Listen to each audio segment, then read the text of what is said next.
Hello, and thank you for taking the time to watch this brief video providing an overview of the Municipal Sustainability chapter for the 2026 update to the Massachusetts Rural Policy Plan. In this video, we will review the context regarding municipal sustainability challenges, recent progress made, and review the draft recommendations in the plan. Your watching this video now will allow us to have meaningful discussion during our public engagement meetings for this chapter. When we convene our virtual statewide feedback meetings, the primary questions we will have for attendees are: does the summary of this chapter's challenges, successes, and achievements feel right and representative of your community? Which of the recommendations would make the biggest difference in your community? And what is missing?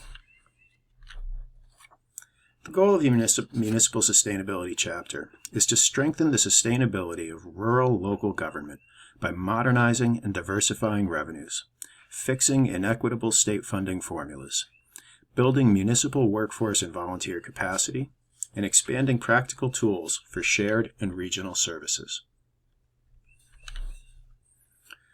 Rural municipalities in Massachusetts are required to deliver the same core services as larger communities, but with far fewer people, lower tax bases, and limited staff capacity.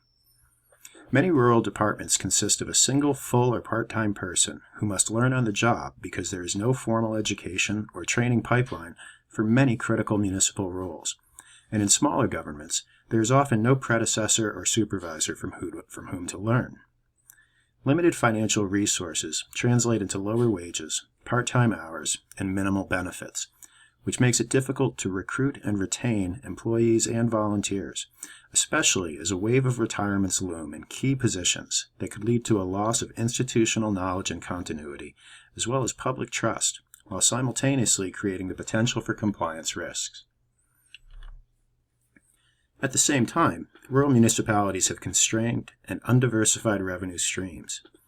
With little commercial and industrial activity, and large shares of tax-exempt or reduced-value land, residential property owners shoulder most of the tax burden, while Proposition 2.5 caps and low equalized values limit the ability to raise additional funds when costs rise faster than revenues.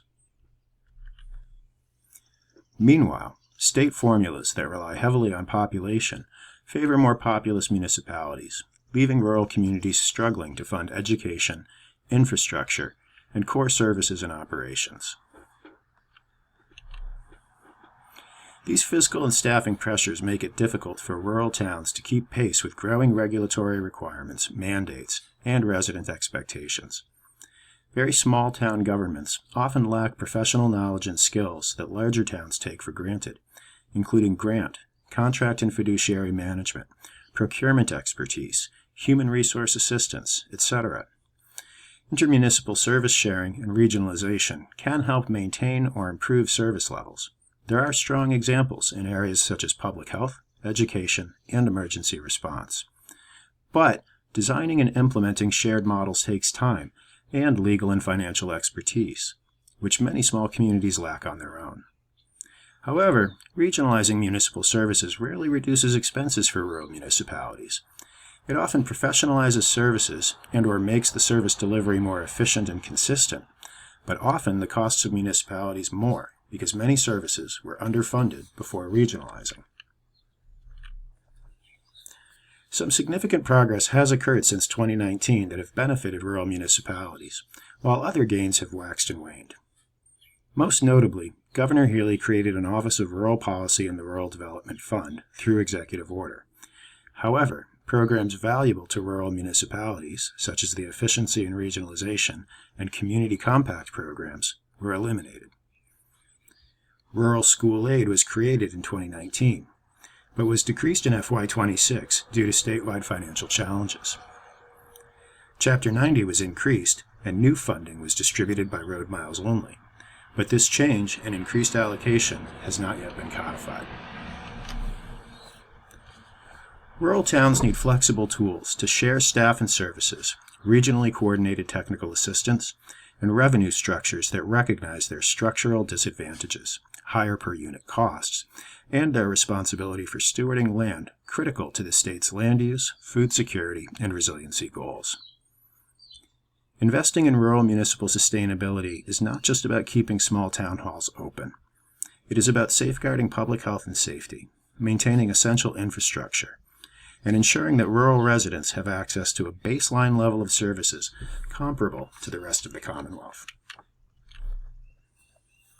The following recommendations are high level. Many of the recommendations in each chapter of the plan include sub-recommendations that speak to specific strategies and tactics regarding how the high-level recommendation could be implemented.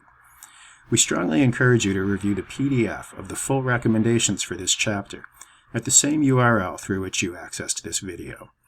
The URL is also cited at the top of these slides. In this chapter, recommendations are sorted into three categories: fiscal sustainability, municipal capacity, and municipal service sharing. The following recommendations address fiscal sustainability. 1. Revise state funding formulas that primarily use population for distribution. 2. Revise the payments in lieu of taxes structure or create a different reimbursement program for state-owned land. 3. Eliminate the use of zip codes to distribute state funding. 4. Create a municipal building authority and grant loan fund to assist rural municipalities with municipal building maintenance and construction, including public safety facilities. 5. Expand and tailor local option revenue tools so they are usable in rural contexts. And 6. Examine the Commonwealth's tax structure overall to revise how state and local government is funded. The next set of recommendations address municipal capacity. 7. Codify the Office of Rural Policy through legislation so it is not subject to elimination by a future governor. 8. Expand and better coordinate education and training programs for municipal careers, with a focus on roles commonly found in small towns. 9. Simplify the process for converting key local offices from elected to appointed status. 10. Expand and codify retiree work limitations for hard-to-fill municipal roles. And 11. Recognize and support a culture of service and civic volunteering in rural communities, with deliberate efforts to engage residents from diverse ages, backgrounds, and identities in local decision-making. The final set of recommendations in this chapter address intermunicipal and regional service delivery. 12. Reestablish and strengthen multi-year efficiency and regionalization grant and technical assistance programs that support the planning, design, startup, and early operation of shared services. 13. Support targeted reforms in emergency services staffing to promote regional models for police, EMS, and fire where call and volunteer systems are no longer sustainable. 14. Explore structural options to sustain local governance in fiscally strained rural areas. And lastly, 15. Help rural municipalities evaluate, and where appropriate, jointly procure private vendors for specialized municipal services. Again, when we convene our live statewide feedback meetings, the primary questions we will have for attendees are: does the summary of this chapter's challenges, successes, and achievements feel right and representative of your community? Which of the recommendations would make the biggest difference in your community? And what is missing? Thanks again for taking the time to review this chapter, and we look forward to speaking with you soon. In the interim, if you have questions or concerns, please direct them to Mark Maloney, Communications Manager with the Franklin Regional Council of Governments. Thanks again, and take care.